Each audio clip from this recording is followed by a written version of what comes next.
Welcome back to the neighborhood.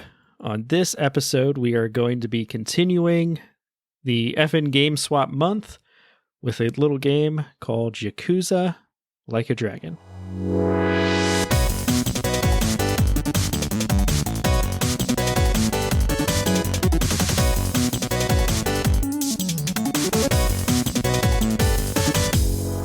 Welcome to the podcast where three longtime friends talk about video games from the average gamer's perspective. My name is Andrew Kimball. I'm Dylan Wren. And I'm Aubrey Summer. And we are your friendly neighborhood gamers.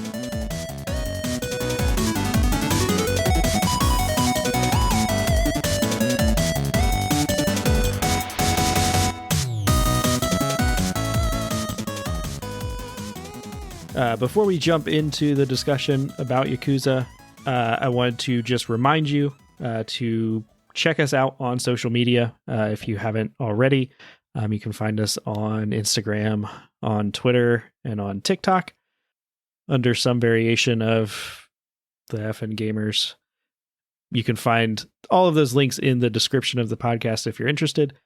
We also have a YouTube channel where we put shorter form content that you can check out, or you may be listening to this podcast on YouTube.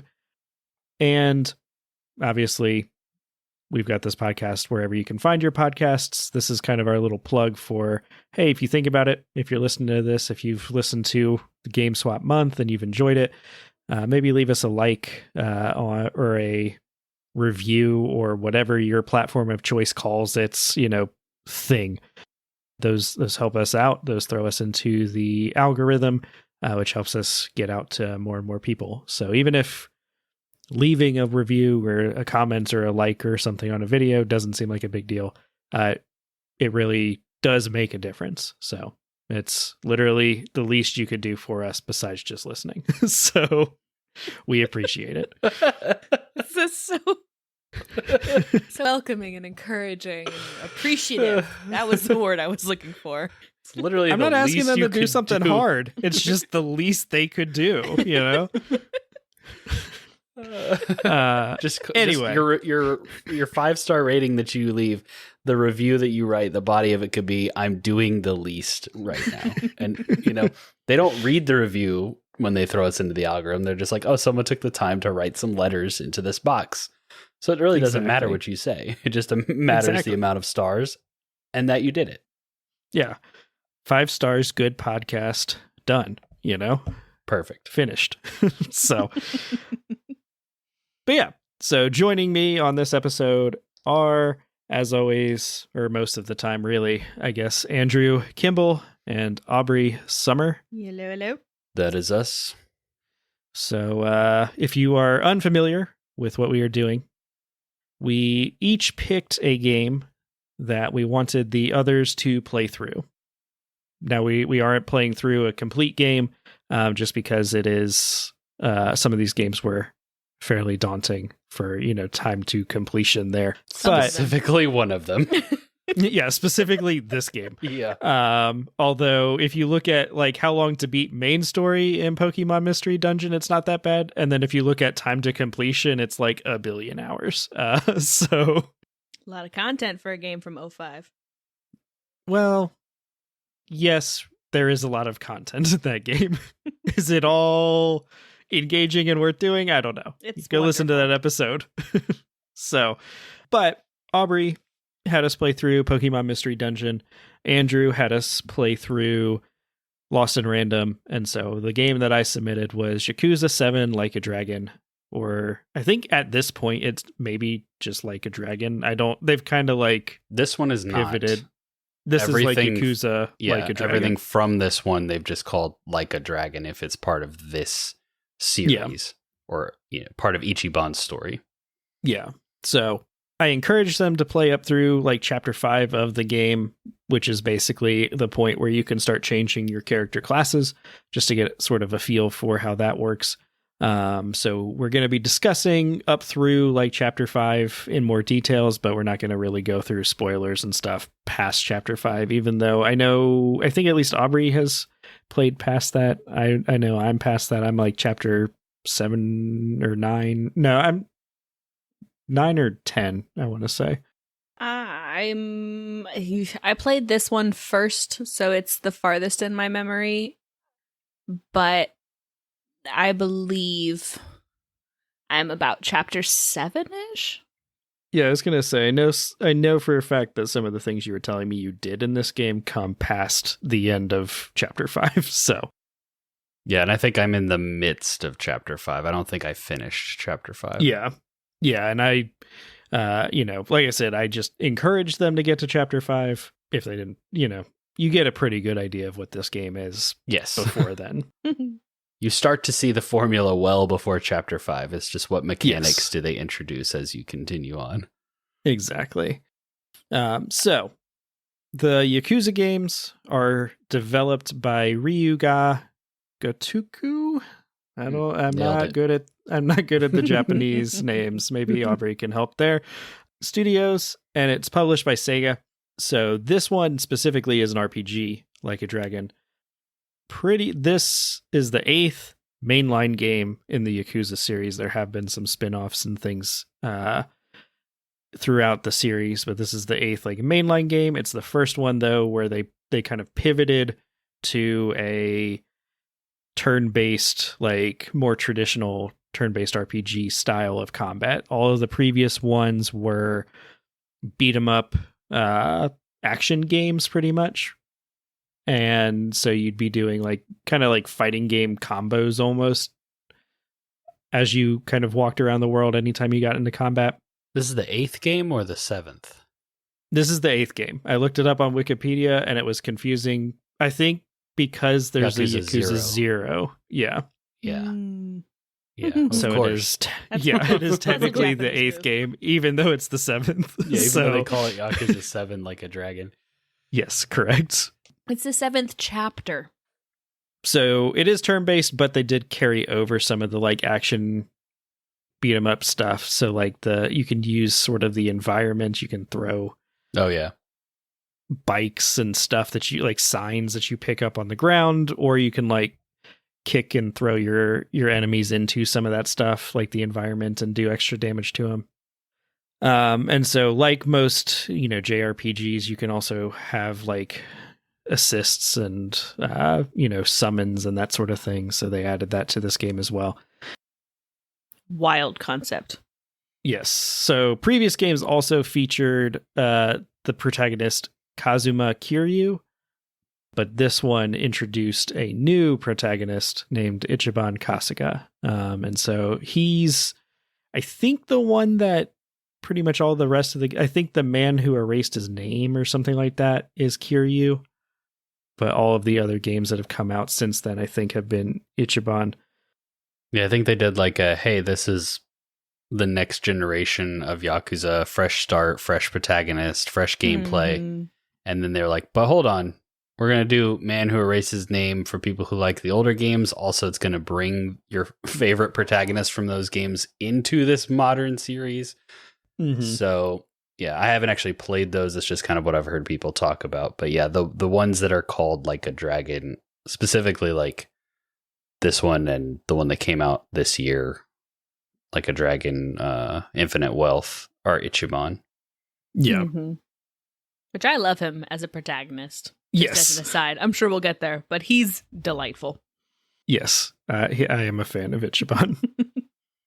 Kiryu, in researching this, because I haven't really gone back and played any of the older Yakuza games, Kiryu does sound interesting because he's a Yakuza who's trying to get out or is out and is sucked back into the Yakuza stuff. So it's kind of maybe a John Wick sort of, or what's that anime where it's the mob guy who gets out. You mean The Way of the House Husband? That one. That's the impression I was getting from it. So, ooh.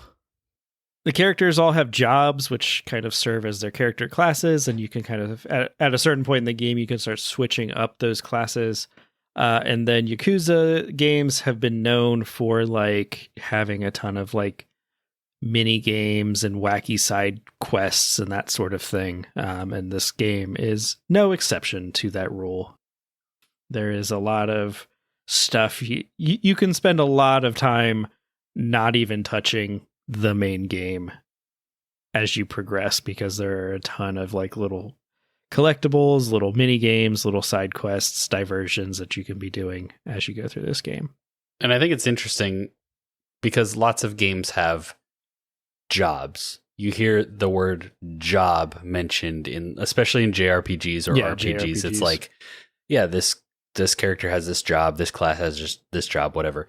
In this game, it's literally your job. Like you're going to the like job distribution center to get a job.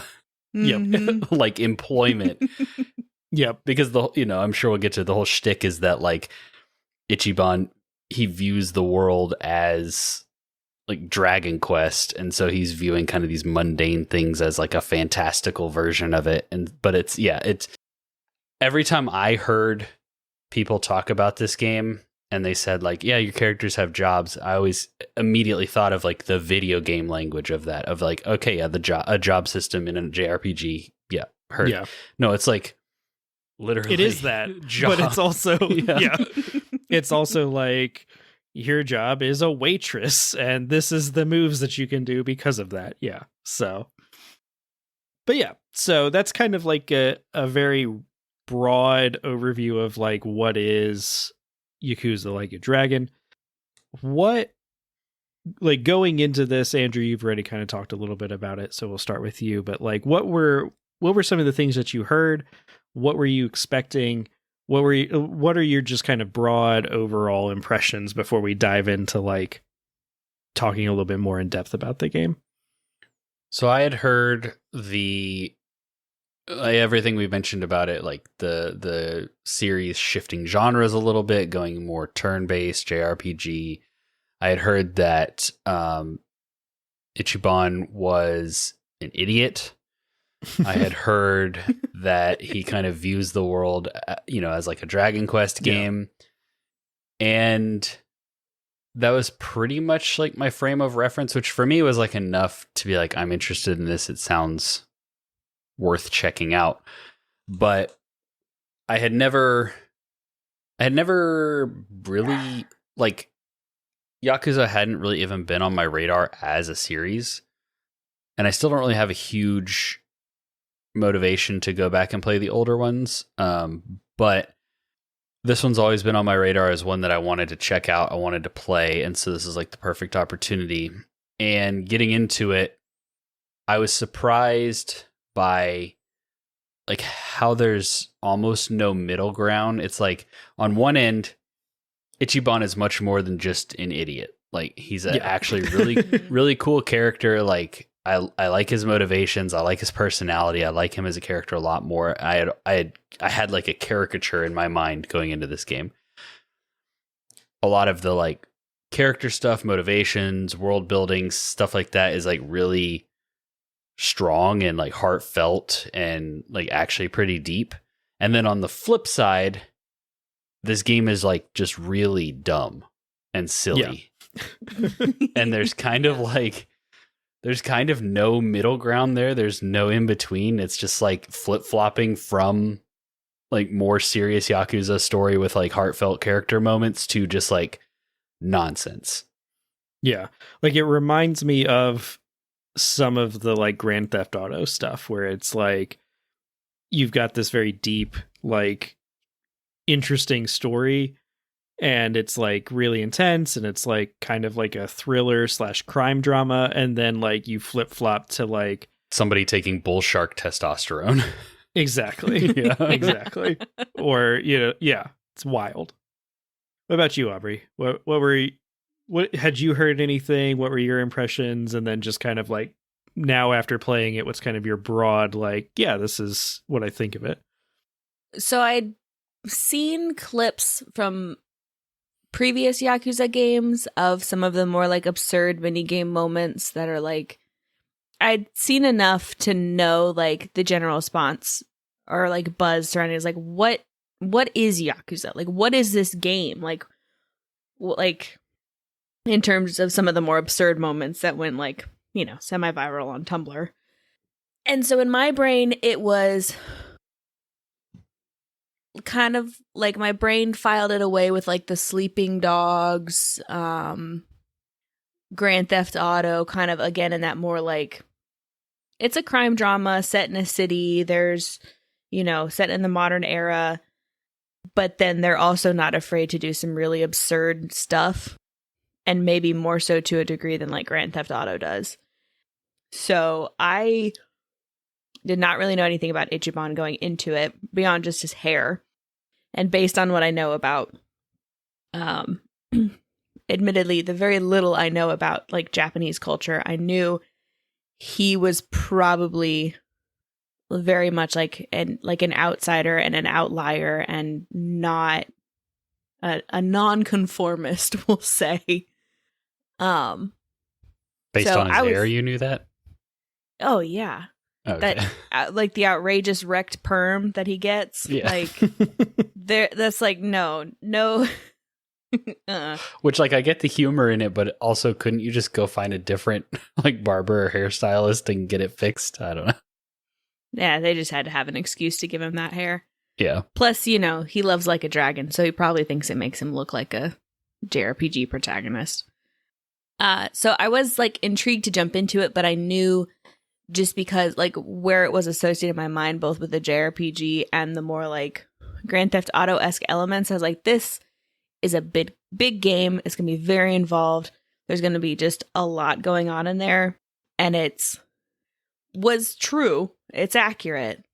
And I think if anything prevents me from finishing it, it's just going to be the like dearth of like options and stuff. Like I'll have to probably like put my head down and kind of like mainline the very long story in order to get through it.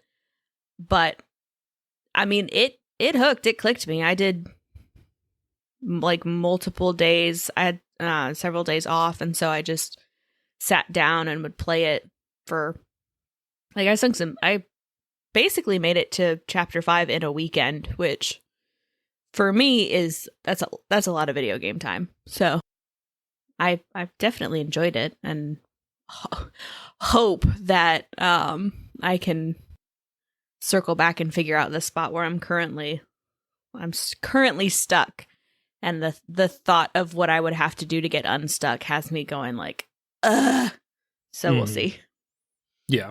Well, yeah. So I also I picked this game because I like this game. I haven't beaten it myself either, just because it is a very, very long game, and I have not the longest attention span. But I did play a lot of this game, and it's one that's like still it's pretty much always like installed on my Xbox too, with the intent to like go back and like keep going and finish it off.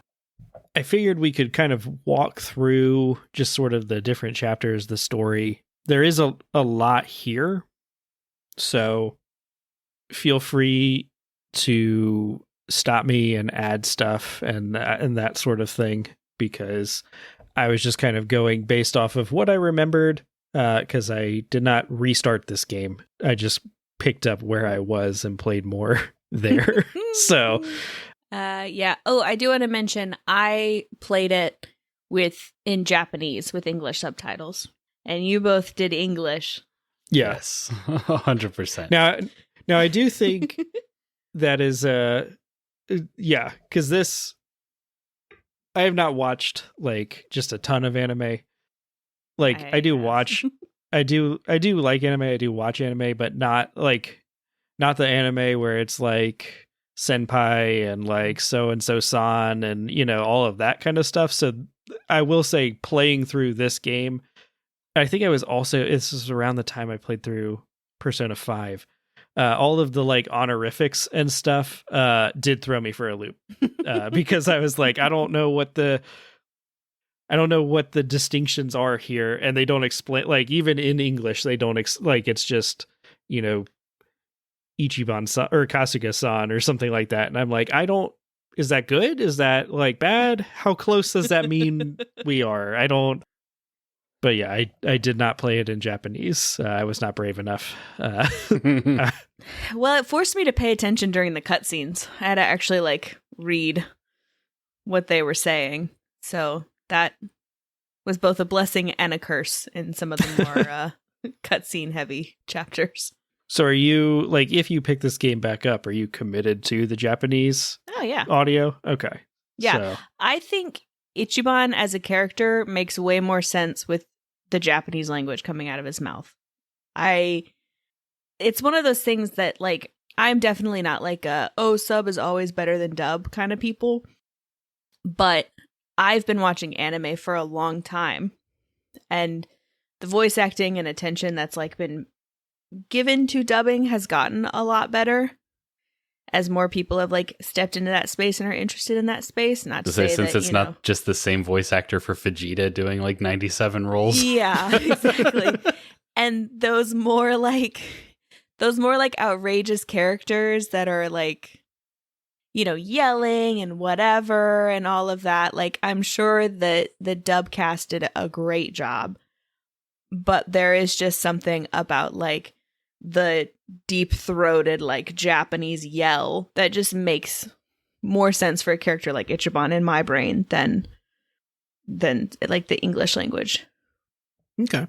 Yeah. So I think it works fine in English too, just to give the other side of that. Like, if you do play this game, I think you'll still have a good time if you do pick English. I think Ichiban works I do think there as well. I do think they cast the like dub crew very well. So yeah.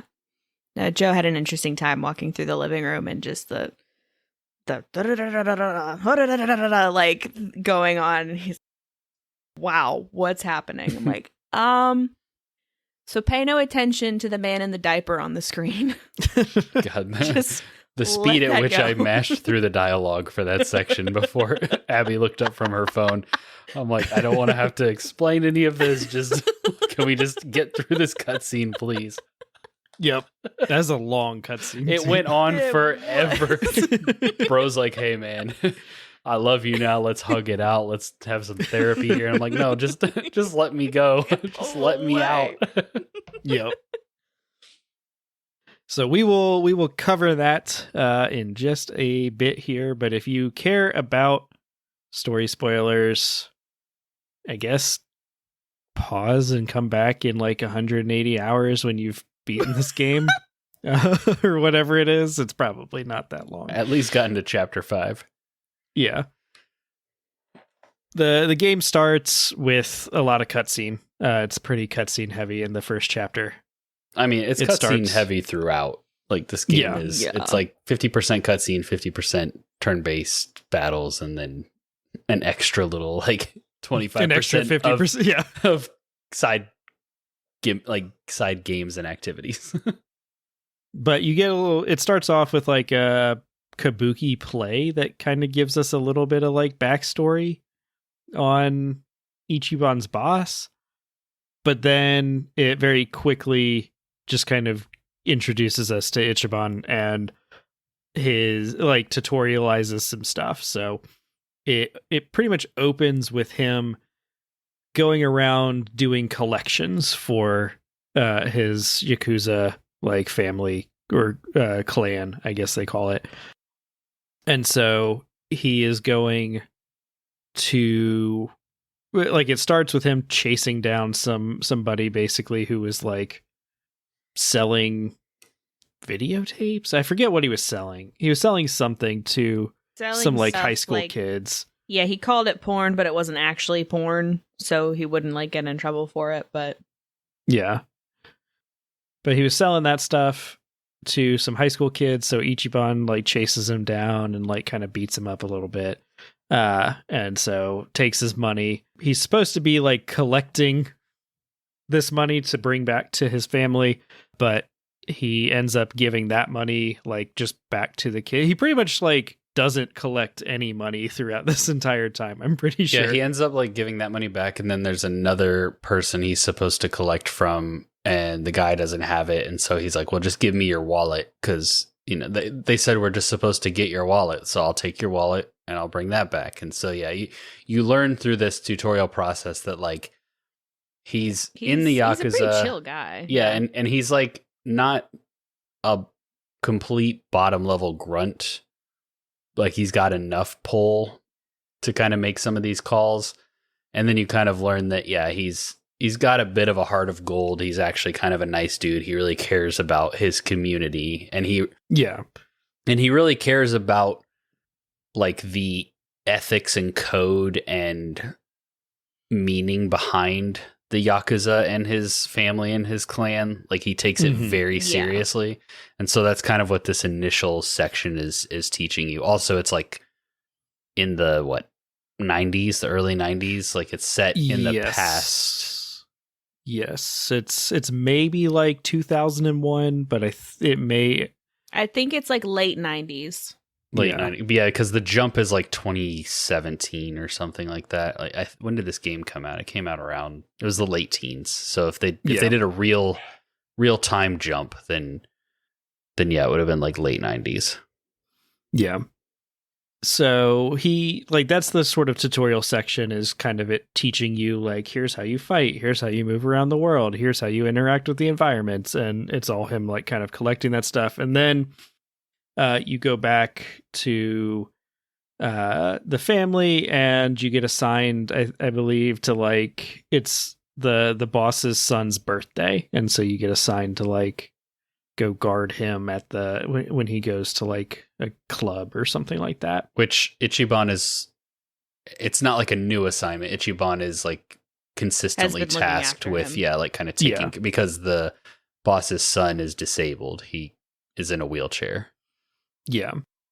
And he and Ichiban, I think, are roughly the same age. Yeah. Roughly. And so there's kind of like a friend relationship that they've got going on there too. But the boss's son, I forget his name, is not part of the like Yakuza. Like I don't think he's in. No, I think he's separate from it. Yeah, I don't think he participates in any clan activities.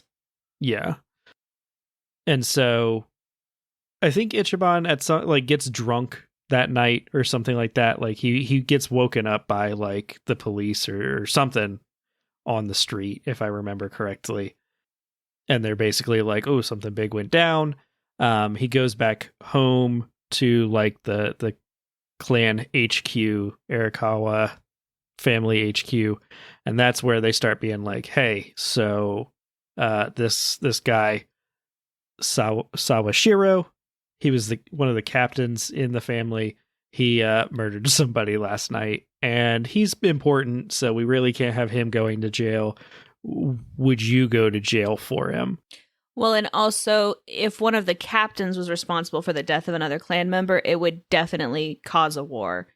Ichiban was someone they could say they had expelled, and then he committed the murder, and it not lead to an all-out war, because he was still a fairly low-level grunt.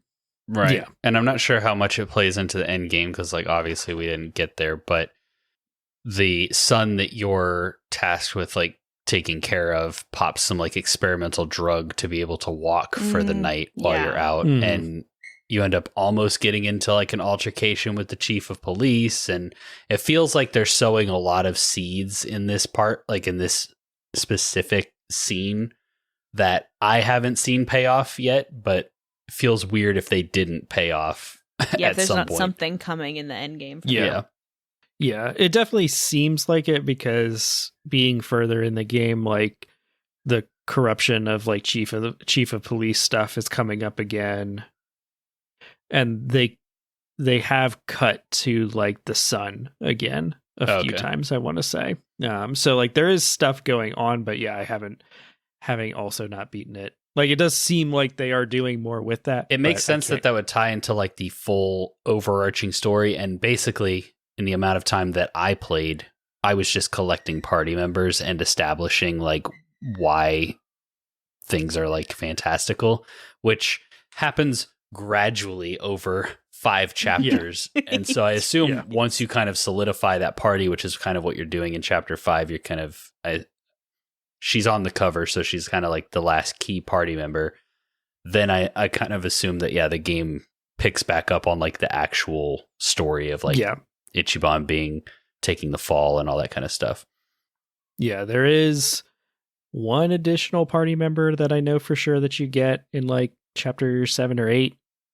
I figured there's more, But I think the 4 of them you get are probably like your core cast of characters. Yeah. Yeah. But yeah, so Ichiban is like excited though to go to jail almost. Like he's kind of excited about everything. Like the dude is just like he's great.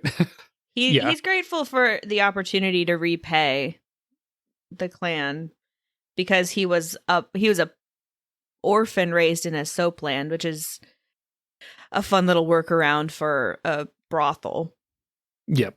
So he was raised by all of them there. He wasn't ever a part of really something bigger, didn't have like a strong sense of purpose. And so I don't know if we're going to bring this up later, like what his backstory is in relation with the clan is, or... Yeah, you can fill do us it now. in now. Yeah. So like when he was a teen, he was, a punk and ended up like mouthing off to the wrong people. And so he said he was a part of that clan to get them to leave him alone. And they ended up just kidnapping him. They're like, oh, well, then we'll ransom you to the clan leader for what you did. And the clan leader shows up, looks at him, knows he's not in his clan, and still cuts off a finger to free him. And then after that, Ichiban just stood outside of their headquarters for like 2 months or something, just begging to join in order to repay him. So for him, this opportunity to take the fall is him paying back for something pretty huge. Which is what I'm talking about when I say, like, on one hand, you have this guy with an afro pretending that the people he's beating up with, like, a giant dildo are from a video game. And then on the other hand, you have, like, his boss cutting off his finger for a stranger that he's never met. And it's just, like, the juxtaposition between the opposite ends of the spectrum that this game occupies. Yes. Mm-hmm. Yes. But yeah, so that's chapter 1. It goes pretty quick. For a game like this, yeah. Relative to the other chapters, sure. Yeah. Well, and just like Andrew and I both played Death Stranding this year, so like I'm thinking like, hey, my Xbox like didn't try to go to sleep while I was watching this cutscene. So which it will do later in this game. Yes. But yeah. So then we get into like it shows him go into jail. It shows him kind of like I think there's some, montage as he's in jail. And then he gets to 2019 and is being released after serving an 18-year prison sentence. Which wasn't that long because nobody actually believed that he did it.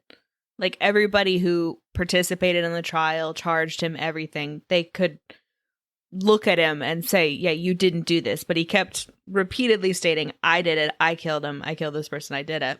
He also got his sentence extended by beating the crap out of some people in prison. Yeah. People were trying to like shove him, push him around. And I think it wasn't until they insulted his clan that he finally turned around and beat the crap out of him and then got because that's the thing, like you hear, sentence. Or at least I heard like Ichiban's an idiot, which kind of like in my mind equals incompetent, but he's not incompetent. Like he's actually really capable and kind of a badass and like he's incredibly strong. Yeah. Wins pretty much any fight he gets in. He's just goofy. Yeah. He is the embodiment of like a D&D paladin, basically, where it's like he has a very strict code.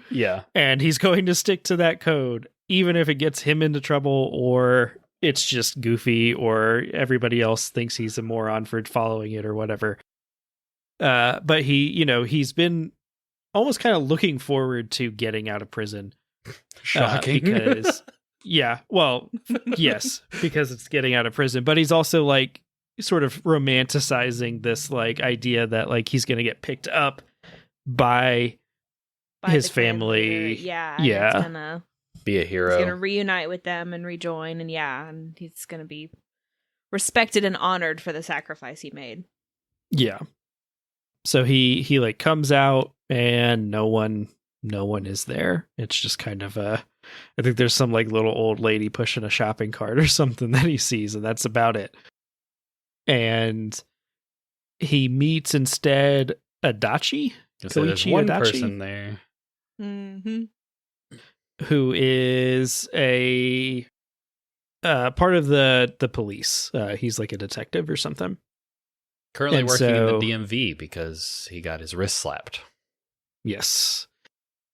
And so he starts, like, he kind of fills Ichiban on what has gone on. So there's been a lot of shakeups in 18 years. Probably the biggest one is that the Tojo clan, which the Arakawa family were part of, is no more. It is destroyed. And the city that he was from now belongs to the Omi Alliance, which is a name that will continue to come up throughout the rest of the game.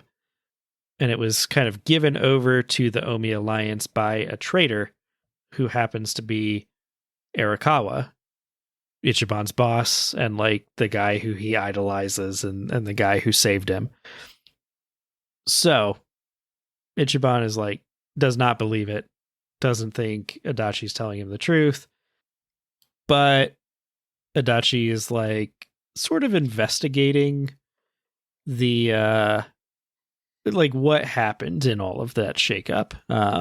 Like he thinks the police chief was kind of in on some of it and is corrupt, and so he wants Ichiban's help for all of that.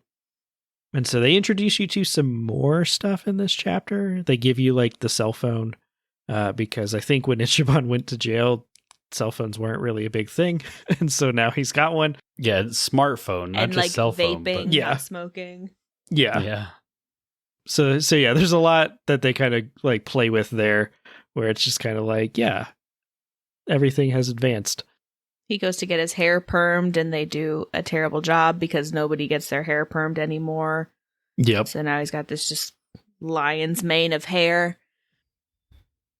And he has the stuff about Arakawa confirmed for him when he goes to pay respects to Yes. the other clan member that his former captain killed. Which again leads to the cop being like, I don't think you did it. Why are you here? Right. And is this the first dungeon? Like you go through the first dungeon? Is this where they introduce dungeons, or they do that later? You I definitely go through. think fighting to get to Arakawa is... Yeah, you definitely go through a dungeon at the end. I can't remember if you go through a smaller one before that or not. I think it might just be that one at the end. Yeah, which is like pretty short. Yeah, it's pretty simple. But what did you guys think of the dungeons? I did not clock them as dungeons when I played. Like it took a few of them for me to be like, oh, okay. Yeah, some are way more obvious about, like the sewer dungeon is way more obvious about being a dungeon than Or like we're entering this headquarters, better prepare. Like, Yeah.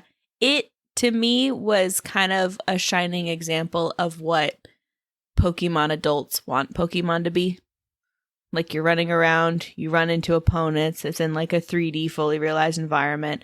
Oh, hey, look, here's some herb or a Pokeball in the corner, or, you know, a rock that you can throw at your opponents. And then the like random encounters and stuff. It was like grown up Pokemon. Yeah. yeah, it felt pretty standard and straightforward for this style of game, which is another thing that kind of struck me about playing through this game. Is I knew that they were very video gamey. Like this is a very video gamey series, but again, it's almost like they don't really try to blend the lines between wacky, serious story and super gamey gameplay. They just like kind of put them all together, and they're just like, this is our thing.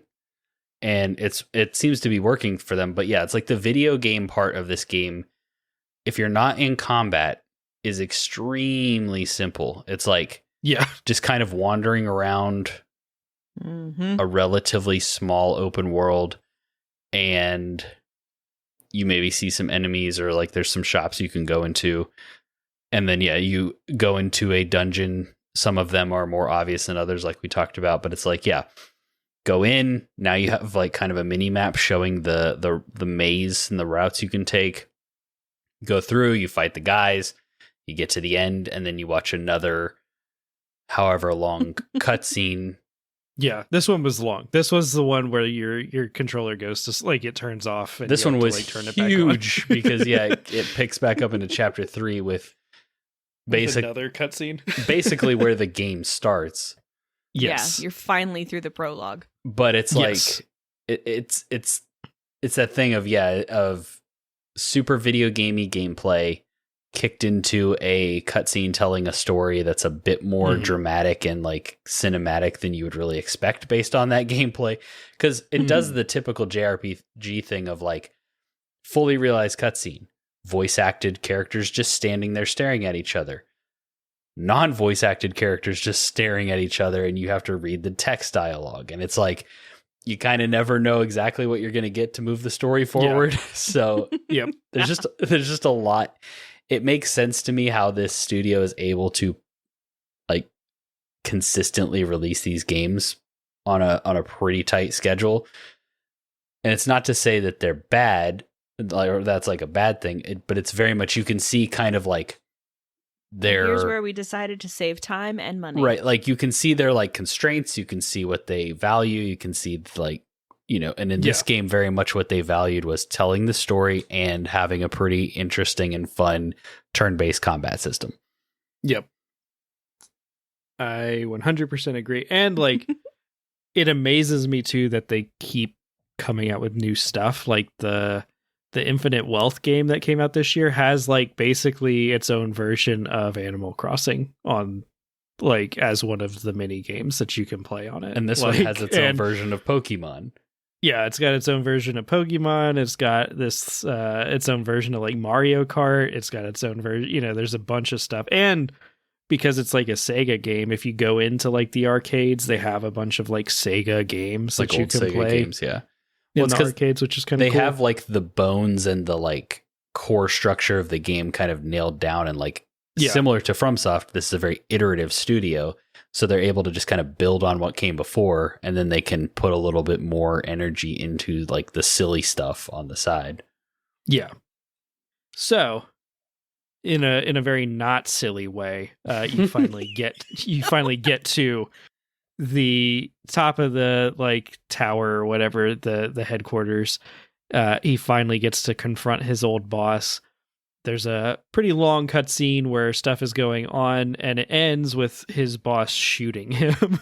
And I think he shoots him like out a window, basically, right? Like he shoots him and he falls out of a window.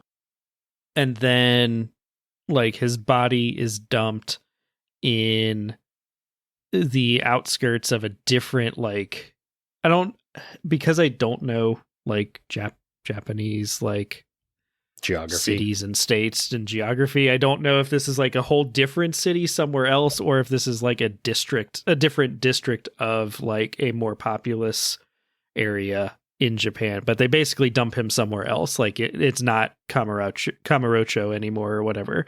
It's Yokohama. And so he finds himself in a homeless camp. And this is where like the game opens up and begins. And so you get a party member here. Yeah, this homeless man has helped him, has saved his life, basically like I guess operated on him or patched up his wounds or whatever it is. And so because he used to be a doctor, right? Used to be a nurse. Yeah, it's Namba, who used to be a nurse. Great character. Namba cracks me up. Yes.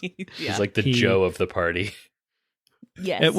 And just like his whole like his job is like homeless person or something, and so it's like that's handfuls of seeds at enemies, and they get swarmed by pigeons. Yeah. And so somehow that gives him like the healing capabilities. Like he can heal himself and heal party members, but I guess that's the nursing side. Yeah. But it was great. And so basically both of them have like nothing going for them. They're starting from rock bottom. And so this is where it kind of introduces you to a lot of the like mini game systems, because it's like, hey, go get a job, go do this stuff. So I think the first one, I think the tutorial one is like a can like recycle collecting mini game. The very first thing you learn how to do is to find loose coins at the bottom of vending machines. Yes, a skill that you use exactly that one time and then basically ignore for the rest of the game, because you can make so much more money every other way.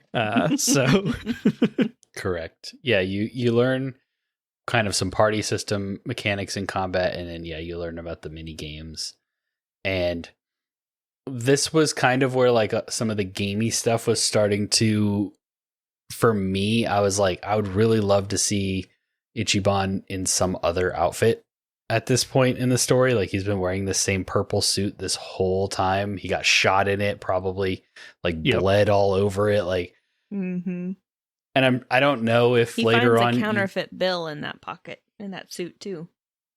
I don't know if later on you get some more there are customization, costumes. costume stuff. I don't know how many are DLC or like costume, but like it definitely does that thing that a lot of like JRPGs like to do, where it's like, here are all of these costumes and outfits that you can buy for $2.99. Yeah, it's like, this is Ichiban's costume pack, and it comes with like 7 costumes that you can put them in. So I think some of them are tied, if I'm remembering correctly, I think some of them are tied to like job progress, because like when you do the jobs, you're like leveling up in the job, and I think if you get high enough level, you unlock like an outfit that kind of goes with it. But I don't, because I know for a fact there's an outfit Ichiban can wear where he looks like he's a member of Kiss, the rock band. Nice.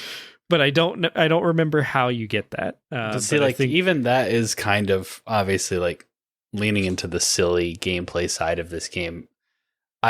I'm a big fan of like character customization and stuff like that. So like being able to just put him in street clothes or, just some other form of like customization rather than him just always being in the purple suit. But it's not a huge deal. It was just, but it kind of like at this point, it was something that I picked up on as like, that is a mechanic that's not really in this game that I wish was. Yeah, because you do like equip other like armor and weapons and stuff. Yeah, they but just have no cosmetic. There's no or cosmetic. Yeah, exactly. They're just stats.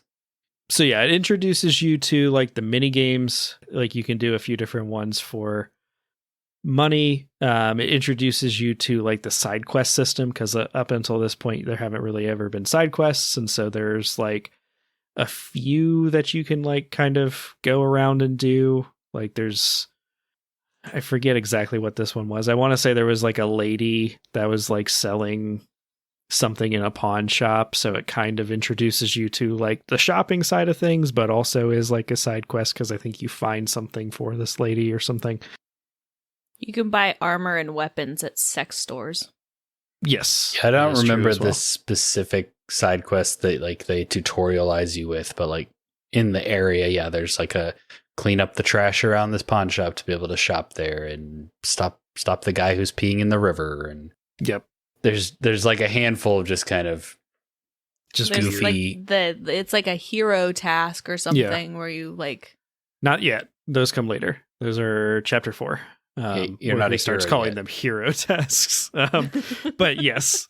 But yeah, there's like a few little things that you can do. It doesn't really fully open up the city yet. It doesn't really fully open up all of the things. Namba gives you kind of like a rundown of like what's up with Yokohama, and it's basically like a 3-way war. Like there's a gang war.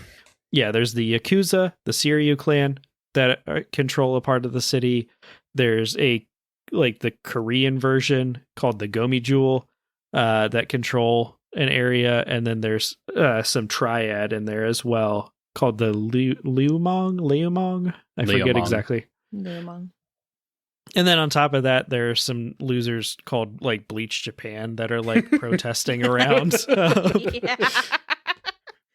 That's the perfect way to describe them. Yeah, they are so lame. The main guy reminds me, I've not watched really any like I've just seen clips of the Big Bang Theory or whatever that show is, but the main guy from Bleach Japan reminds me of Sheldon Cooper so much. Well, Well, and like that's But- the interesting thing of like some of these characters like Namba and Ichiban and stuff have like they're caricatures at first, but then Yeah. like you get to like see their depth and they go further than you expect. And then you have like Bleach Japan, who is literally just a caricature. Like it's just fully Yes.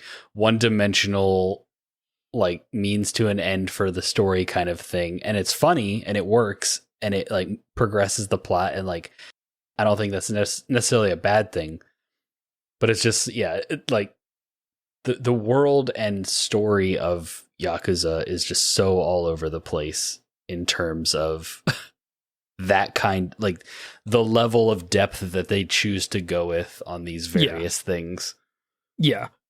Yeah, because like they'll take something that you assume is just going to be this like cheesy little one-off joke thing, and it's actually like super deep, and then other things that could have been a lot deeper, they're just like, nope, this is like these weird guys that are protesting, like, or that are like moral protesters that, you know, don't want, like, are protesting. I forget even what Bleach Japan was. They were protesting like They're the trying to criminal clean up the elements. city. Yeah, so like gray areas. So for instance, like you and Nanba are homeless and you end up taking a job through the job center to help a woman whose internet is, or her energy is being siphoned off by the Korean clan.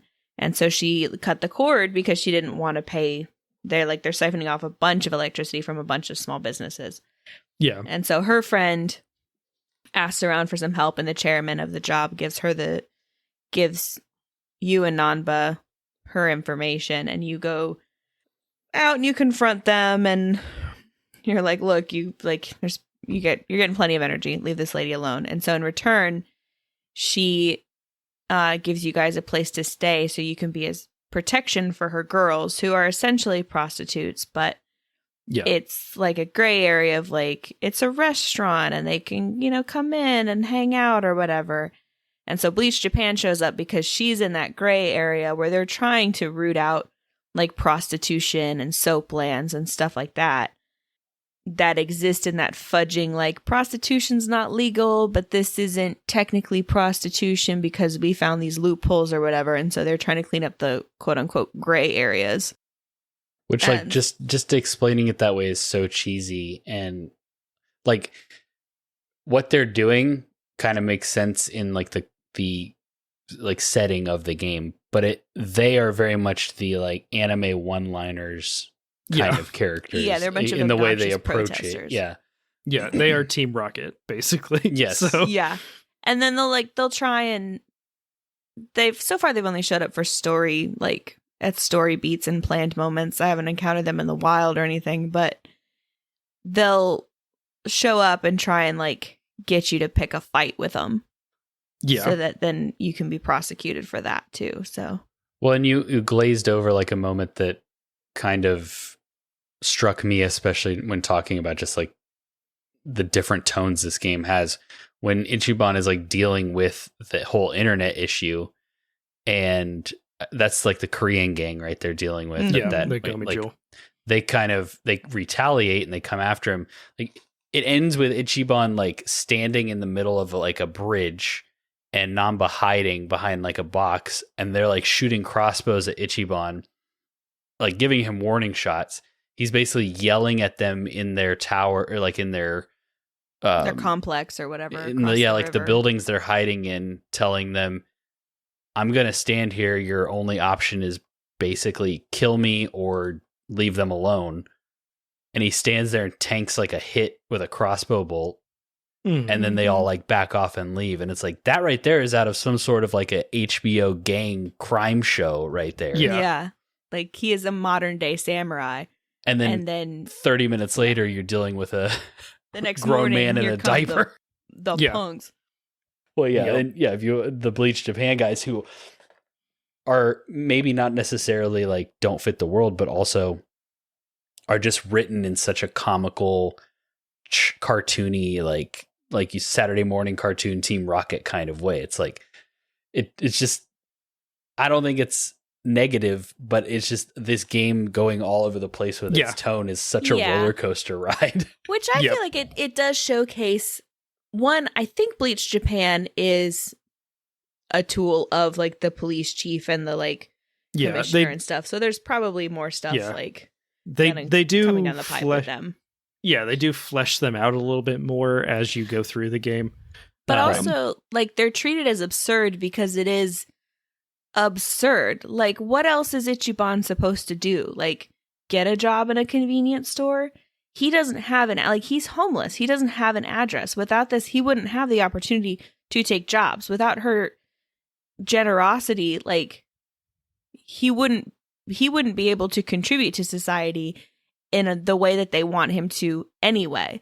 Like, the soaplands exist to serve a clientele, and it's very immature and silly to act like, you know, oh, well, you shouldn't exist, and these girls should have the opportunity to blah, blah, blah, blah, blah. And it's like, shit, this girl at the soapland is paying this, you know, retirement home crazy amounts of money that she could not afford at any other kind of job. Like, right. No, yeah. All that 100% makes sense for the story and where they're taking it and how they like explain Ichiban kind of essentially leveling up and making his way through like higher jobs.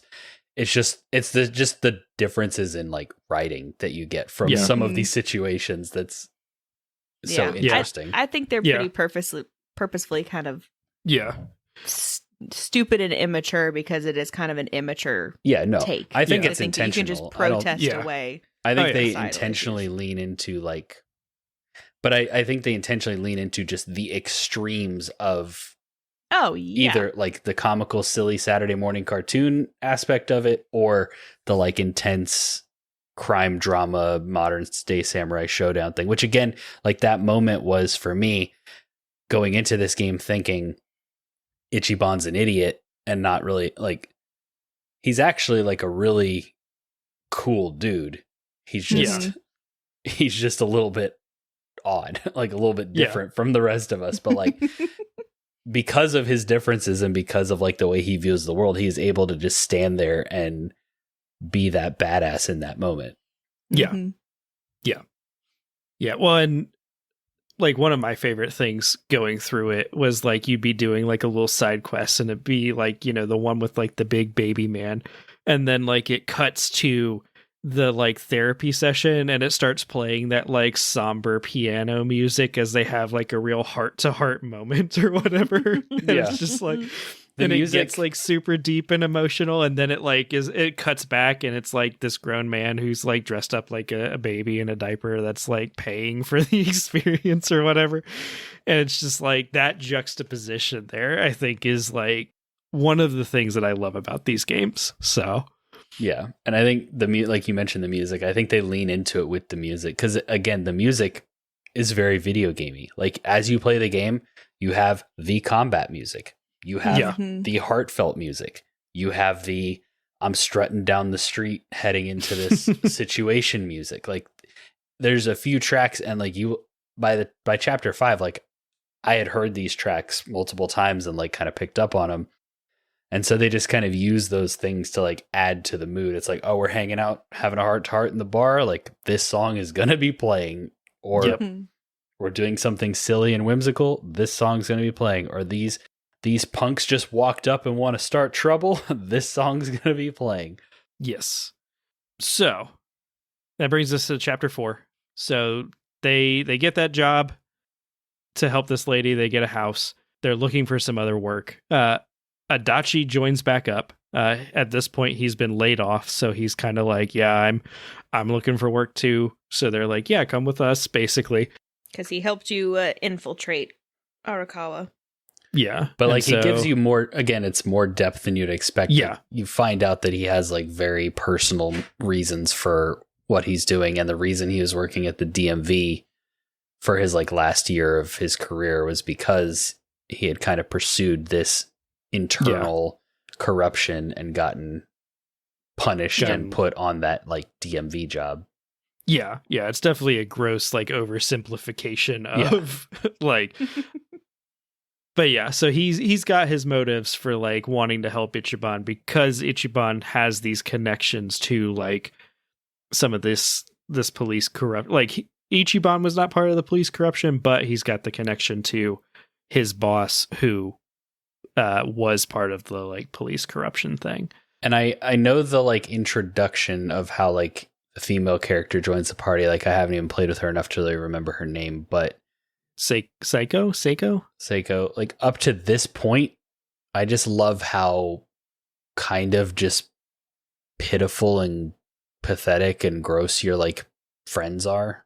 Yeah. Like it's like this old divorced retired dude. Yeah, with a drinking problem. Who lost his pension because he got fired.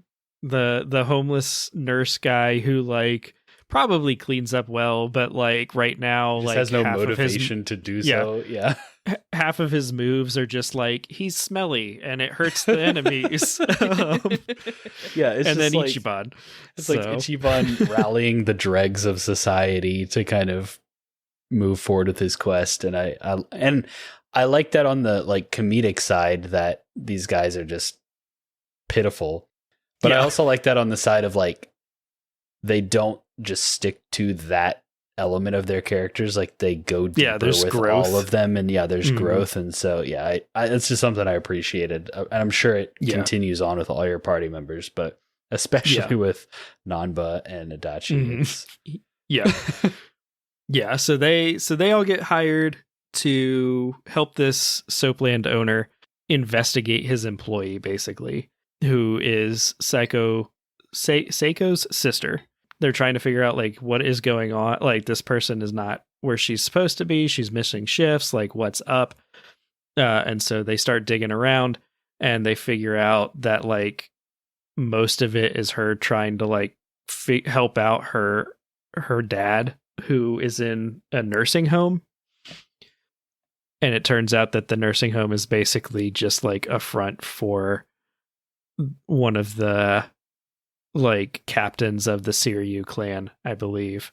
Yeah, and they're like euthanizing the they're like killing the people that go in there after a certain point in time, and they're just basically like they're trying to get as much money as they can, and then as soon as they stop getting money, they kill them and fill the room. And they like don't let the family members in to see them, so like they can kill them and still collect the money, but then also like let new people in because they've freed up that bed. Mm-hmm. Yep. It's so dark. Yeah, it got very intense and dark in that moment. I was like, oh wow, geez. This is also where they introduce like this is the chapter where Ichiban starts imagining everything as like a video game. So like when you get into fights, that's when the enemies start transforming into like more video gamey versions of themselves. Ichiban pulls a bat out of a like a bat with like barbed wire, concrete block or something. Like King Arthur. Yeah. And this is also where the game like kind of fully opens up and lets you go everywhere in the zone in the little city. And it also introduces you to a ton of side quests. The biggest ones are like, this is where you start collecting Sujimon. Which is basically just Pokemon, but like just the random opponents. Except it's like a dude on the street who flashes you. Yeah, exactly. And it's just like, you caught him. And there's like 45 minutes cutscenes right there. Yeah. Because there's like this professor that you talk to, it's and Professor like Oak. He gives you, what are you talking about? And he gives you like your choice of like you can starter. pick from like a red Yakuza, a blue, or a green. It's so I was cracking up doing that whole thing. I was like, this is absurd and stupid and like the farthest stretch and reach to make this work and actually make sense in this universe, but I'm here for it. What an overly complicated way to catalog and reward you for the different types of enemies you're going to encounter in this game. Yep. Well, and that's one of the things that I love about a lot of the like JRPGs is that they always have there has to be some a reason. Explanation for like why it's this way. Mm-hmm. And so it's just like we can't just have like here are these enemies. It's like just have a codex. We're here it's Sujimon. So we can't just have random summons. They are the pound mates that you can call. That was The pound mates felt straight out of like a like a Saints Row game. It was like the ultimate Saints Row style of thing.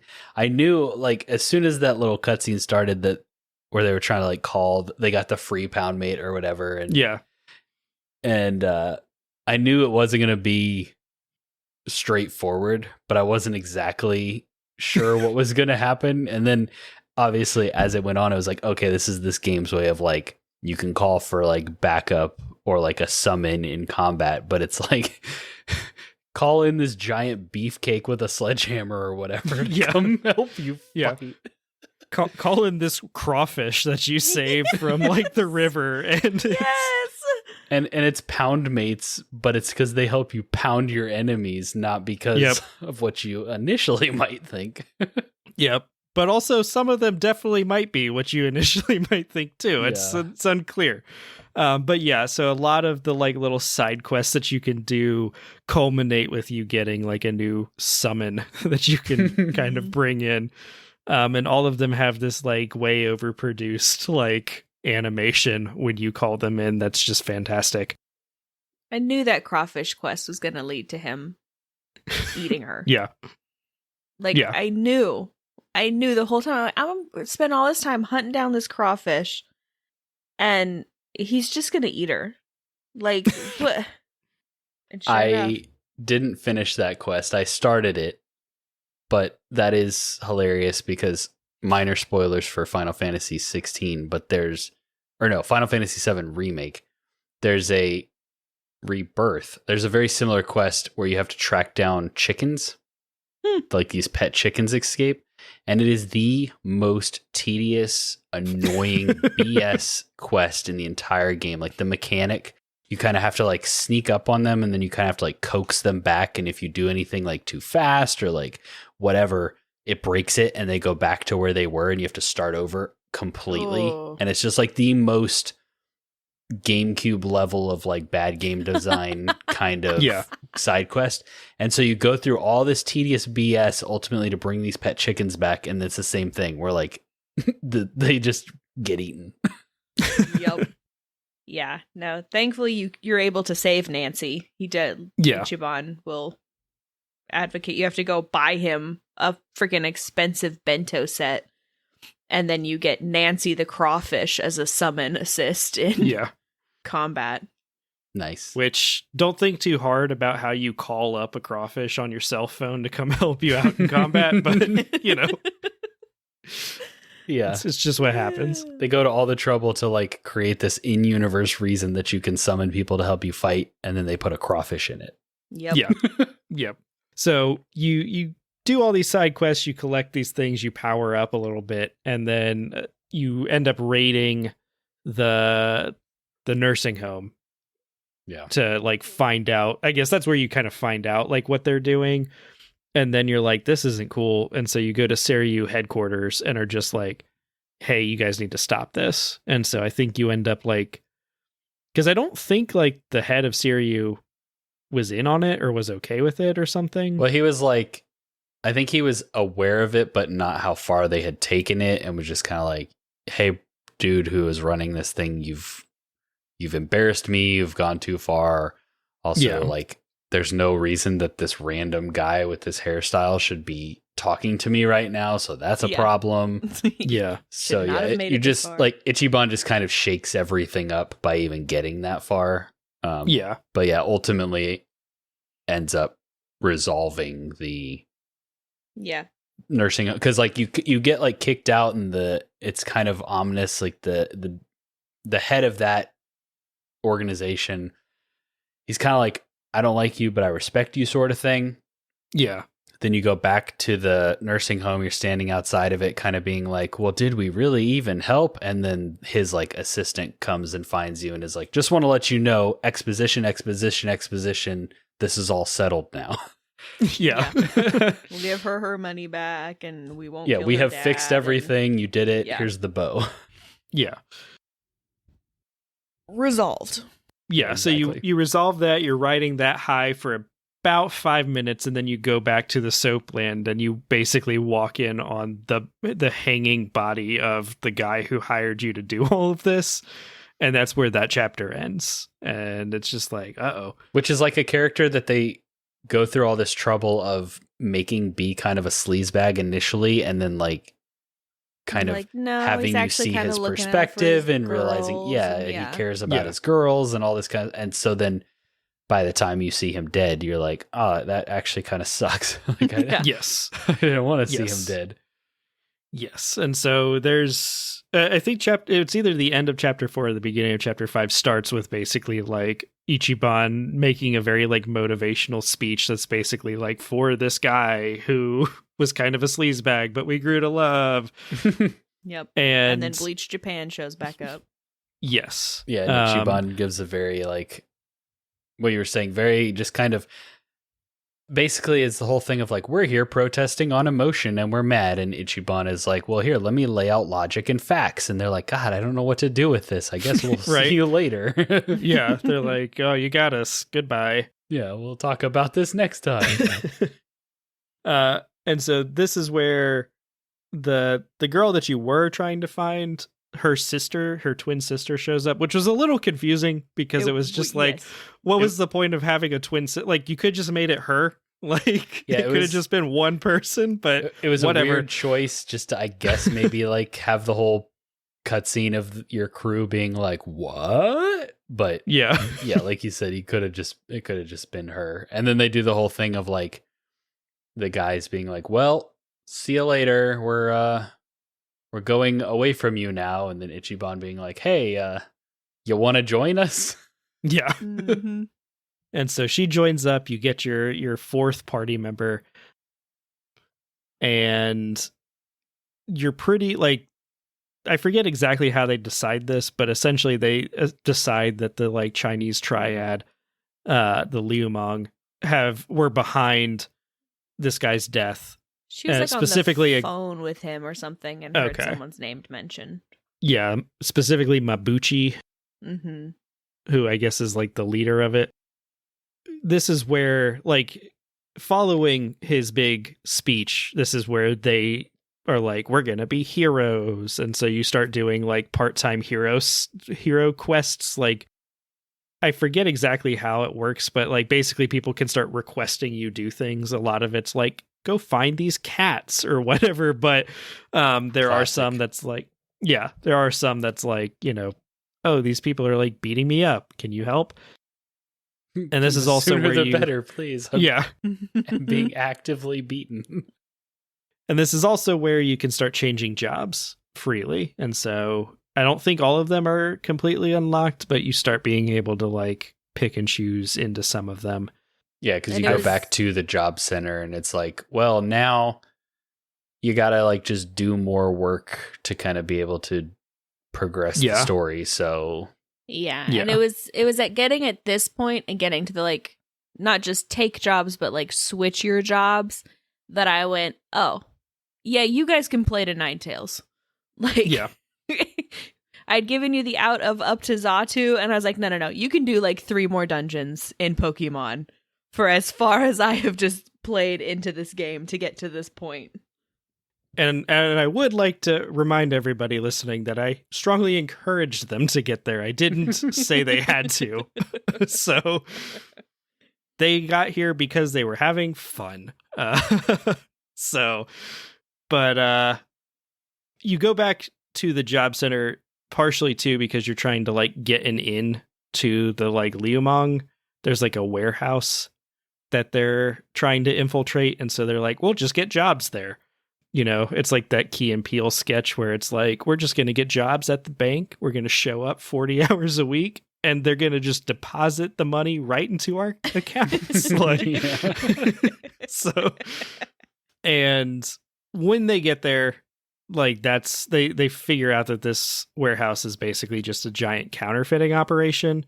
And that ties back into like whatever was going on. Like, when Ichiban's body was dumped, there was a counterfeit bill kind of like stuck into his coat pocket that Namba found, and that comes back up at the end of this chapter where it's like, oh, there's something connecting with this counterfeiting and what happened to you, and Namba's got some personal stuff that I don't think comes out now but comes out later that also ties into like the counterfeiting.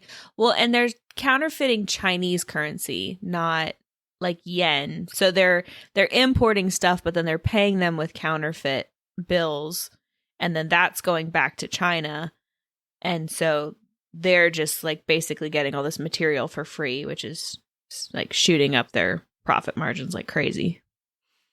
And then this chapter ends with them burning down the warehouse. And being taken hostage. Yes. So that is kind of a and then the game really starts. Yeah. No, then there's even more that goes on. But that's as far as you guys had to get up through. Or were encouraged to get up through. Yeah, we get it. Encouraged. Okay. So where are you guys at with this game? Obviously, like, we've had homework games for a bit, and so like we've been kind of playing other stuff that we've had to play. Are you guys thinking like, oh, this is something I'd like to go back to? Or are you kind of at the point where it's like, I get it, I enjoyed it, but I don't necessarily feel that urge to jump back in? Well, I'm intrigued by the story. I'd really like to see where it goes. Like I said earlier, I'm stuck at a boss right now. And so I don't know how much I would have to backtrack and like grind in order to, like, he is wiping the floor with me, which I had earlier in the game. Like, I kept bumping into this one encounter that I was underleveled for and didn't quite like fully grasp what was going on, and ended up like, you lose like half your money when you lose a fight. And so I absolutely just reload. Scummed that. Yeah. Until I got it. But like, this is the boss at the end of a dungeon, a pretty long dungeon that I'm like, because like the plot really started picking up after that. And so there was less of the like random encounters to level up. Are you at the Gomi Jewel place? Is that where you're at? Yeah. Okay. Yeah. I know what you're talking about. Yep. So like that boss fight is brutal. It's rough.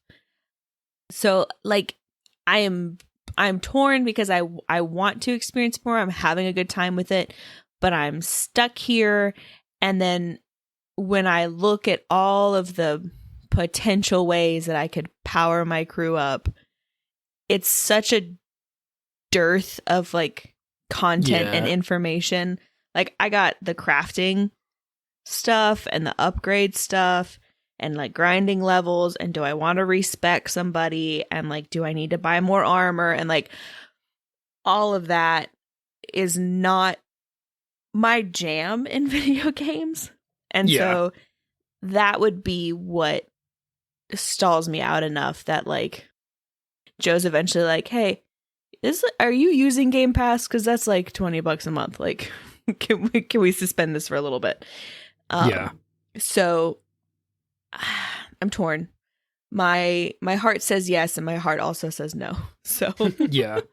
We'll see. It's and I think you're right too. I think there is like that JR, like, it is a JRPG for better and for worse. Like, it comes with the baggage that brings along with it, which is like pretty much always there's that point in the game where it's like, you kind of just should grind at this point. You should kind of just wander around, get into a bunch of like random encounters before you try this dungeon, because there's not really like a good way to like get out of it. You know, similar to like Pokemon Mystery Dungeon, where it's like there's a point in that story where it's like, now you're on the run and you can't access your like inventory and stuff really easily anymore. And basically every guide that I looked at's advice was like, yeah, just kind of like power level to like 15 or 20 before you even bother with that. And once then you can kind of just breeze through that part. So buy Reviver seeds every day. Yeah. Well, and I don't know too, like, if you can drop the difficulty or anything in this game. It's been a while since I've looked. Like, that would be the first thing I would look into, is to see if I could just drop the difficulty, because the combat's fun enough, but you kind of get it. Yeah, it's not. It's either not like challenging enough to be interesting consistently, or it is too hard, painfully challenging. Like, I either enter a encounter that I am just not a high enough level for, or I wipe the floor with them. And I very rarely have I have moments where I'm like, okay, well this, like, especially through the dungeons when resources get slim, but even then it's so yeah, I'll have to check on difficulty and see if I can drop the difficulty, and that'll probably see me through to the end. Yeah, because that's kind of the point I'm at too, where it's like I would like to go back to this, but like I kind of get the combat, and I'm really just playing this for all the story stuff, and so I would totally be fine just being like, yeah, I don't care that I played half the game on easy because I didn't care about the combat past a certain point, you know? Because there is a lot of it. Like the whole like random encounter system and whatnot, like you can't hardly walk 30 feet without bumping into, you know, big old drunk college student with his water cooler he's swinging at you, like, and you hear that same bam bam banana bam bam bam banana song. Exactly. It's like, this is not my favorite part of this experience, so yeah, we haven't really drop the difficulty. We haven't really talked about the combat too much in depth, but I agree with what you guys are bringing up, that like that is not my favorite part of this game. I think that it's interesting mostly because it's silly, but as far as like a turn-based combat system, like it doesn't make me go, God, you have to play this game for its combat. So yeah. It reminds me a lot of like the South Park game, where like that turn-based combat was like kind of cool the first little bit, and like when you were kind of learning all of the like weird random, like, you know, here's Namba's power to like lay down and take a nap or whatever, you know, like that. But then once you've seen that, it kind of loses the shine of it a little bit, and now it's just kind of like, okay, like I get it. Like now like I'm just the grinding. Big team up move where it's that whole cutscene of every member of the team, like, it's like, God, can we skip it? I just need you to do 100 damage on this guy. Yeah, so like I'm similar to both of you, where I feel like I've kind of seen what this game is and its structure and its pacing and the combat. And so, yeah, similar to both of you, I'm very curious to finish Ichiban's story in this game and see how that closes out. But I don't feel the pull to like hop back in for any other reason. So like I got to the heavily suggested point we were supposed to play up to, and I haven't really had the urge to go back. Like there have been other games that either I've played for the show or played for videos or whatever, or just other games that have like grabbed my attention more, because the gameplay of this game, it gets a lot of bonus points for being wacky, but like the core systems of what you're doing are pretty simple and don't really evolve all that much. And so I want to finish it out and see how it ends, but I'm not super motivated to get back into it for any other reason. And so it's still installed. It's still sitting there. I haven't like uninstalled it. I might do what you guys have suggested and just drop the difficulty to play. The other thing is there is a lot of dialogue and a lot of cutscenes and a lot of just to sit down and play this game is to kind of commit for a solid evening or afternoon. And so, you know, that's part of it. But like, I really love all the characters. Yeah, I love the characters. I like the story. I like just the world and the whimsy and all that kind of stuff. And so that is doing a lot of the heavy lifting for me. It's just I haven't felt I booted it up like a week or two ago. I was just kind of lost for what I wanted to play, and so I was like, well, I haven't checked in with Like a Dragon. And I like booted it up. I was in an alleyway and I had to like walk through one of those random encounters of thugs that you mentioned earlier. And I was just kind of like, I don't feel like doing this right now. And so that's kind of where I'm at with the game. Yeah. I feel like part of that is because I lost my momentum. Like if this was my one game I was playing, I'd probably still just be like continuing on with it, but because I stopped to do other things and put it down, now it's harder to pick it back up. But Yeah, overall, like I want to finish it, but I think most of that is for the world and the story rather than the gameplay. Yeah, that I would agree with you. So, does this experience make you interested in any of the other Yakuza games, either the previous ones or like we've got, Infinite Wealth, where they go to Hawaii. We've got Pirate Yakuza in Hawaii that has Kiryu on it and is pirate themed. I don't know what that one is. Like any of the, I guess, spin-offs of this game or like the previous ones. I think for me, I'm like kind of at the same exact level I was, because before I was like, I hear people talk about that and it seems like something I should check out. Now I'm like, I see the like extremes in tone and gameplay and whatnot. Like now that I kind of know what it is, I'm still sort of in that same place as far as motivation to play the others, but for different reasons. Of like now I'm like, I don't know, like I'm curious about the other one's stories because I imagine they're just as interesting, but I don't necessarily want to do the beat 'em up thing in the older games for 90 hours. And I also don't I don't necessarily want to do, well, I do want to see, if I finish this game, I want to see more of Ichiban's story, but I don't know that I necessarily want to just like keep doing this gameplay loop for another long game like this. So I'm like, I'm still like equally as interested, but now for less out of curiosity and more of like conflicting like levels of motivation / seems like a lot. Yeah. Yeah. And I will say I've played a little bit of Judgment, which is like not Yakuza, but it's like the same studio and it's like you're a detective. Yeah. That has the old combat system. And I will say I do like the turn-based combat system way better than the random beat 'em up gameplay that got old very quickly for me. So I bet. Yeah. For me, it's going to depend on how they tie up the story.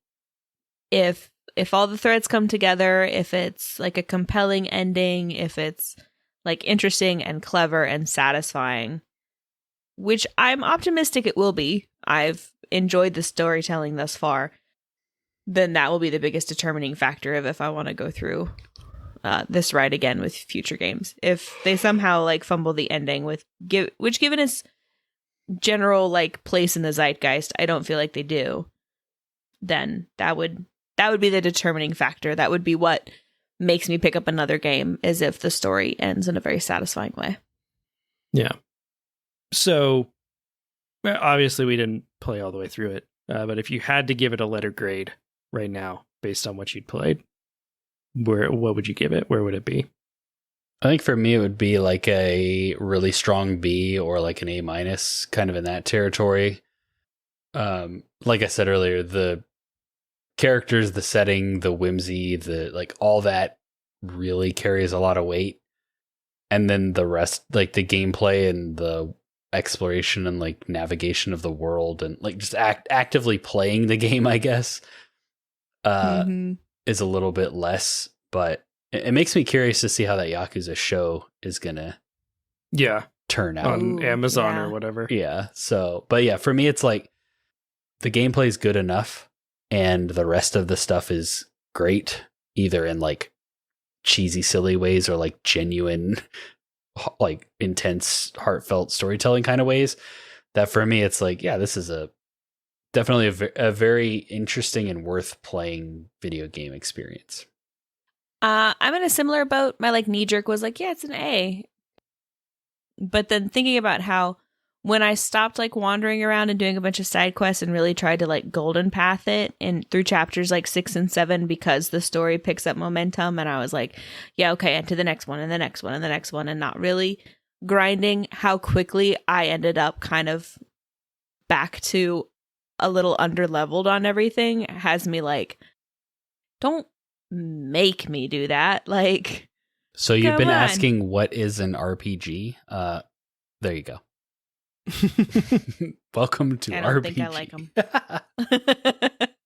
I think I like action adventure Yes. more. Yes, you 100% do. 1,000% do.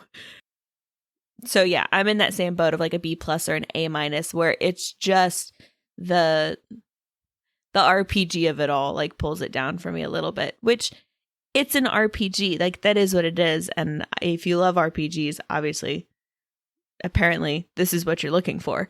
But And there are regular, I mean, like there are Western RPGs, and then there are like traditional JRPGs that handle like level scaling and grinding more gracefully. So it's not, I don't think you can say necessarily like, well, that is what it is, so that shouldn't be knocked for that. Like I do think any game that forces you to grind to engage with the core content, that's kind of a bummer, especially in this day and age. So that is definitely something to knock it for. Yeah. So it's great. Like it's well made. I've run into no bugs, no issues. I like the storytelling. I like the voice acting. Like the graphics, like the absurdities, like all the ideas and everything in it. It's just such a dearth. There's so much.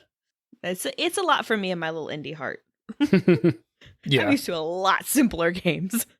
And I'm in a similar boat. I would give it an A, based on what I'd played, for a lot of the same reasons you guys did, where there's so much about the game that I like that I'm willing to like power through like some of the things that get a little bit more repetitive, like the combat. And almost reframing it like it's almost like I'm just kind of watching a show that I kind of move around with a little bit, and just dropping the difficulty to easy and just kind of like powering through so that I can get to the story, I think is kind of where I'm at. But I don't think that's dinging it too many points in my book because the story side of it is so good, Yeah. So I do have a little game. It's just synonym roll. Nice. You say so. It's just synonym roll, just the OG. Yeah, just the game of games. It's just synonym roll, and it's one that'll probably go pretty quick. So that's good. Yeah. These episodes have surprised me. Yeah, with how beefy they've been for playing only a like portion of the games. Yeah, it's been an interesting experiment. I'm curious to see how. I mean, there's more to talk about if it's not everything. Like if you don't love everything about it.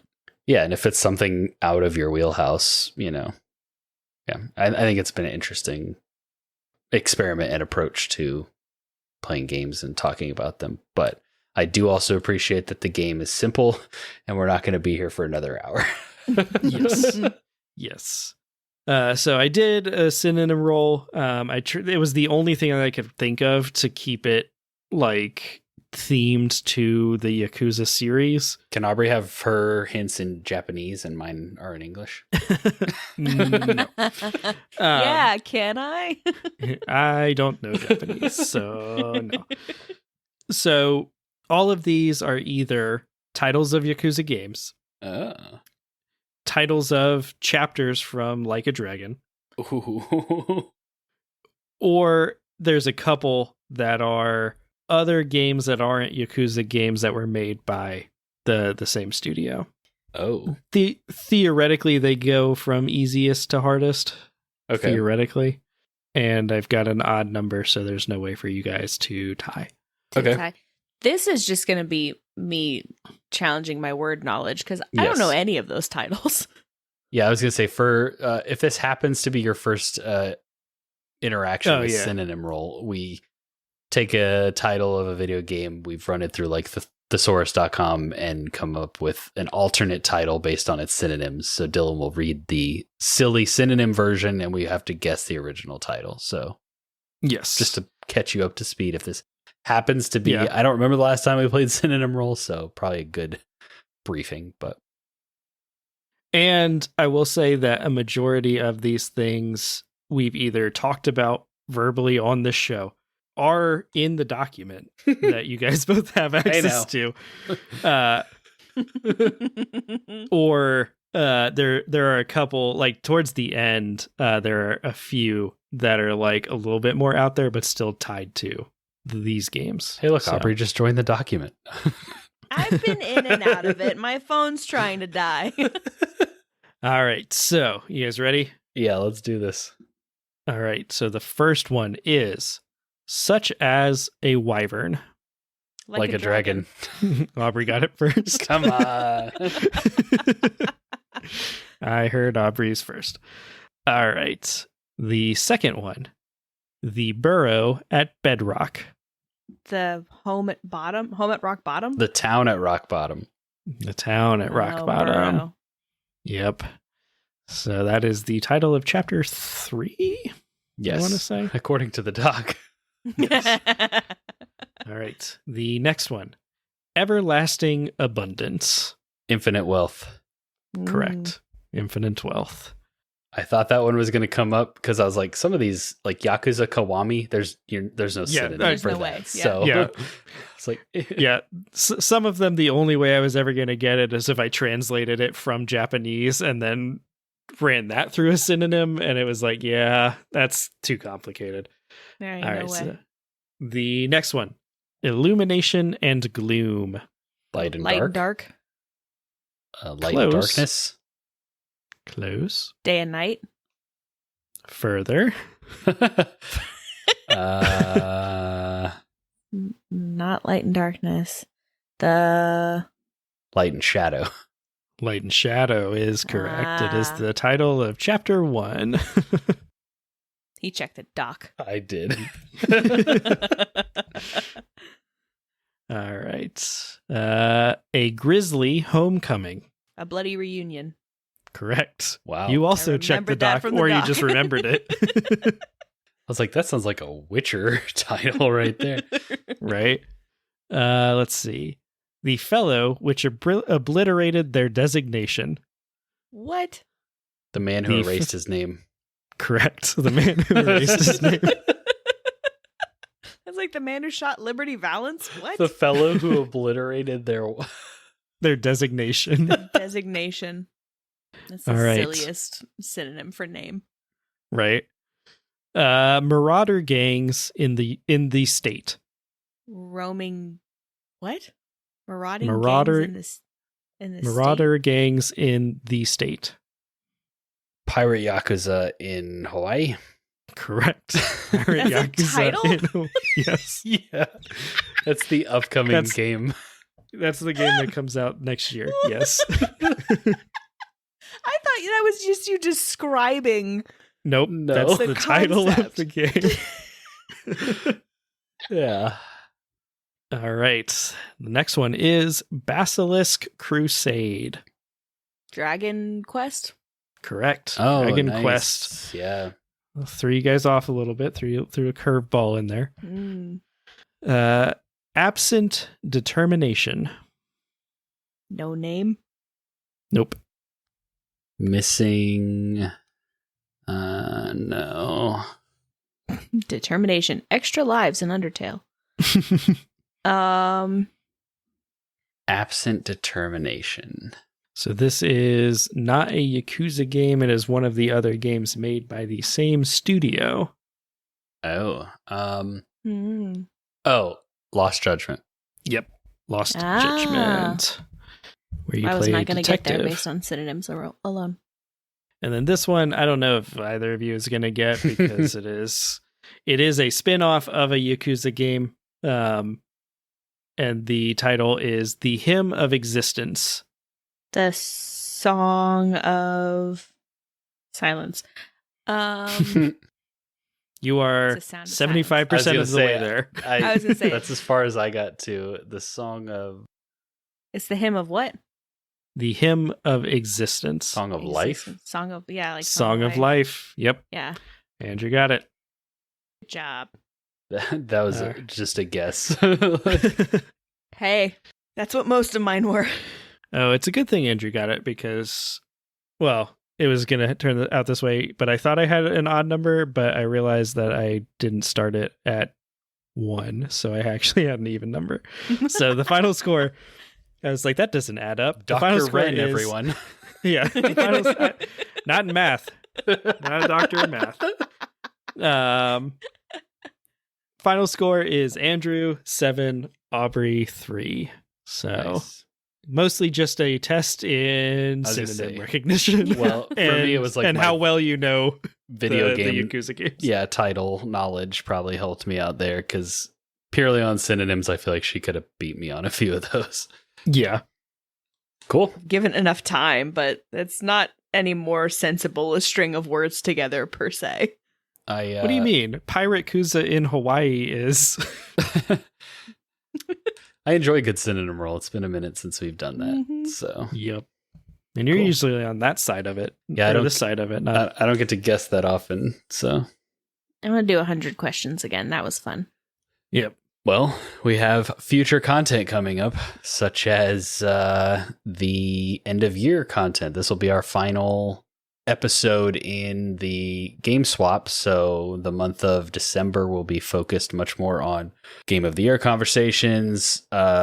Jeff Keighley's Game Awards, we'll probably do an episode on that. We have episode 150 coming up. We have our predictions results from this year and our new predictions for next year that we'll do. So I'm sure there will be opportunity to throw a game in there like 100 questions again. So, but with all this Check type, out our neighborhood watch with John. yes, with John from the Video Game Lounge. But with all this end of year content coming up on the podcast, this is the perfect time to join our Discord because we're going to be getting the voice of our community for lots of these discussions. So episode 150 specifically, we're going to be reaching out to the community. Our Game of the Year episode, we usually reach out and get either the community's like top games of the year, or if we have like a game award for our effing game awards episode we may have like a community award. So just a lot of opportunities for this fun part of the gaming season where you as a community member can have your voice heard on our episodes. So if that sounds interesting to you, use the Discord link in the podcast description to join. There will be specific channels for these things, and we would love to get your input. And then, of course, Dylan did a great job plugging at the beginning, but we would greatly appreciate any sort of 5-star ratings. Any words that you put into a text box and hit submit will help us greatly. We definitely appreciate it.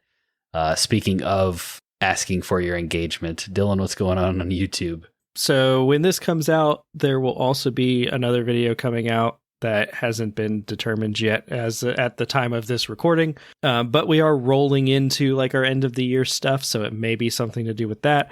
Or it may just be, a little something on something one of us has been playing. Recently, we did do a video on some of the things that I am excited for Monster Hunter Wilds. So if you are a Monster Hunter fan or just wanting to know like what somebody who is a massive Monster Hunter fan is excited for with the new game coming out, check out that video. We've got a bunch of Andrew's sort of Souls-like videos that have come out recently. So if you're into Souls-likes, if you're trying to scratch that itch like Andrew keeps trying to, maybe go check out some of those to see what he thinks is worth your money and maybe what's worth picking up on sale or skipping. But yeah, same sort of deal with the podcast though. Giving us a like, giving us a subscription, giving us a comment really helps us out, gets us in the algorithm.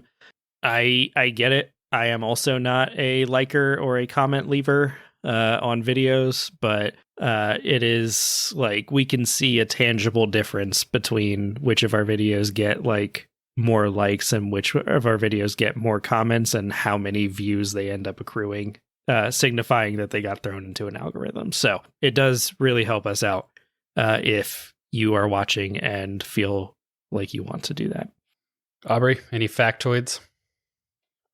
Nope, didn't have time to come up with any. We're recording these kind of tightly together, so I will throw out there that if you got past chapter 5 of this game and want a way more in-depth discussion, Dave from Tales from the Backlog did an episode on this game that you can go check out. I would imagine that's got to be at least 3 hours long, if not longer. So Yeah. if you're looking for a super deep discussion about the entire game, maybe go check that out. Spoiler free in the first half, full spoilers back half. So yeah, definitely worth checking out. Yeah, friend of the show, Dave, does a great podcast. All right, Dylan, take us home. I I guess thank you for listening. I guess if you've made it this far and you haven't turned this part off yet. If you haven't though, yeah, remember to stay friendly, gamers. Perfect. They get to hear it twice. Okay, but the last few times that we've done it, I've listened and you don't always do it. So you can put the combat music, you know.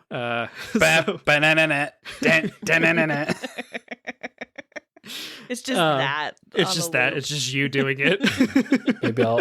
maybe I'll transition from my version into the real one and see how close I was. Right.